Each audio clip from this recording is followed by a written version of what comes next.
Hi guys आज की story start करने से पहले आप सब मेरे चैनल पर नए हैं तो चैनल को सब्सक्राइब कर लें और पास में लगे बेल आइकन को भी प्रेस कर दें ताकि हमारे हर नए वीडियो की नोटिफिकेशन आपको मिलती रहे। और स्टोरी अच्छी लगे तो इसे लाइक और शेयर कीजिएगा। तो चलिए स्टोरी स्टार्ट करते हैं, जिसका नाम है दो घड़े। नदी किनारे एक छोटा सा गाँव बसा हुआ था। नदी गाँव के लोगों के लिए पानी का प्रमुख स्रोत थी, लेकिन जब बरसात के मौसम आया और गांव में कई दिनों तक घनघोर बारिश हुई तो नदी में बाढ़ आ गई। बाढ़ का पानी पूरे गांव में भर गया। मकान पानी में डूब गए। लोगों को सुरक्षित स्थानों पर भागना पड़ा।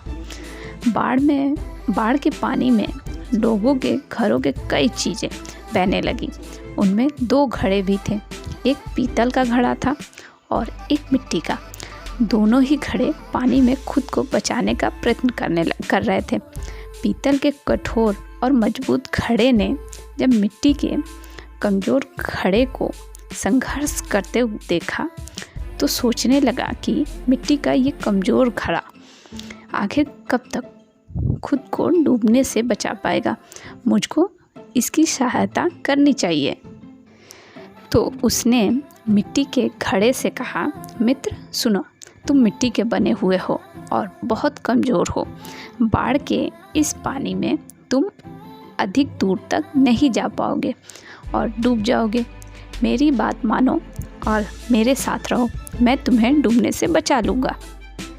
फिर मिट्टी के घड़े ने पीतल के घड़े को देखा और उत्तर दिया, मित्र तुम्हारी सहायता के प्रस्ताव के लिए धन्यवाद, लेकिन मेरा तुम्हारे आसपास रहना मेरी सलामती के लिए उचित नहीं है। तुम ठहरे पीतल के बने घड़े और मैं मिट्टी का घड़ा। तुम बहुत कठोर और मजबूत हो। अगर तुम मुझसे टकरा गए तो मैं तो चकनाचूर हो जाऊंगा। इसीलिए तुमसे दूर रहने में ही मेरी भलाई है। मैं स्वयं ही खुद को बचाने का प्रयास करता हूँ। भगवान ने चाहा तो किसी तरह किनारे तक पहुँच ही जाऊँगा। इतना कहने के बाद मिट्टी का घड़ा दूसरी दिशा में बहने का प्रयत्न करने लगा और धीरे धीरे पानी के बहाव के साथ नदी किनारे पहुँच गया। वहीं दूसरी ओर पीतल का भारी घड़ा भी कोशिश करता रहा, लेकिन नदी के पानी के तेज़ बहाव में खुद को संभाल नहीं पाया। उसमें पानी भर गया और वो डूब गया। और इस कहानी का मोरल है, विपरीत गुणों की अपेक्षा एक समान गुण वाले अच्छी मित्रता कायम कर पाते हैं। आप लोग इस स्टोरी के मोरल से एग्री करते हैं तो कमेंट में यस ज़रूर लिखिएगा। और गाइस अब हम आपको दूसरी स्टोरी सुनाने जा रहे हैं, जिसका नाम है बिल्ली के गले में घंटी। एक शहर में एक बहुत बड़ा मकान था। उस मकान में चूहों ने डेरा जमा रखा था।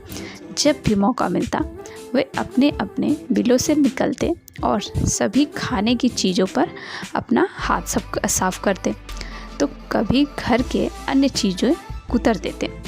उनका जीवन बड़े मज़े से बीत रहा था। और इधर मकान मालिक चूहों से तंग आ चुका था।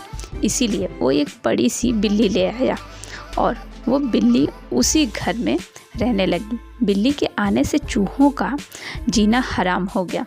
वो भी चूहा बिल से निकलता वो उसे चट कर जाती, जिसकी वजह से चूहों का बिलों से निकलना मुहाल हो गया। वे दहशत के माहौल में जीने लगे। बिल्ली उनके लिए एक बहुत बड़ी समस्या बन गई थी। समस्या से निजात पाने का उपाय निकालने के लिए एक दिन चूहों की सभा बुलाई गई। सभा में सभी चूहे पहुँचे। सभा की अध्यक्षता कर रहे चूहे ने सबको संबोधित करते हुए कहा, साथियों आप सब जानते ही हैं कि हम लोग बिल्ली रूपी बहुत बड़ी समस्या से जूझ रहे हैं। वो रोज़ हमारे किसी न किसी साथी को मारकर खा जाती है। बिलों से निकलना मुश्किल हो गया है, लेकिन इस तरह हम कब तक बिल में छुप कर रहेंगे। भोजन की व्यवस्था के लिए तो हमें बिल से बाहर निकलना ही होगा। ये सभा इसलिए आयोजित की गई है ताकि इस समस्या का समाधान निकाला जा सके। आपके सुझाव आमंत्रित हैं। आप एक एक करके अपने सुझाव दे सकते हैं। फिर एक एक कर सभी चूहों ने इस समस्या पर अपनी अपनी सोच के हिसाब से सुझाव दिए, लेकिन किसी भी उपाय पर सब एकमत नहीं हुए। तब अंत में एक चूहा उठा और चहकते हुए बोला, मेरे दिमाग में अभी अभी एक बहुत ही बढ़िया उपाय आया है।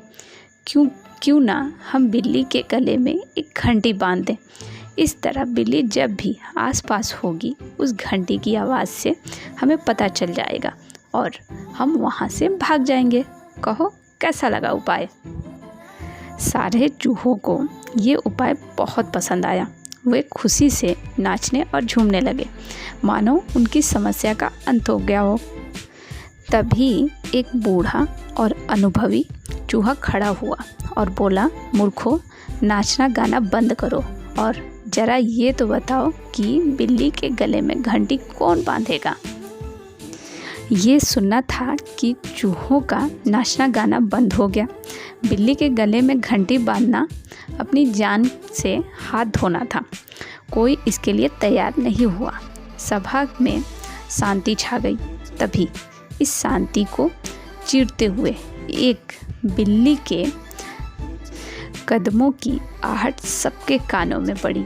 और फिर क्या था, सब सिर पर पैर रखकर अपने अपने बिलों की ओर भाग खड़े हुए।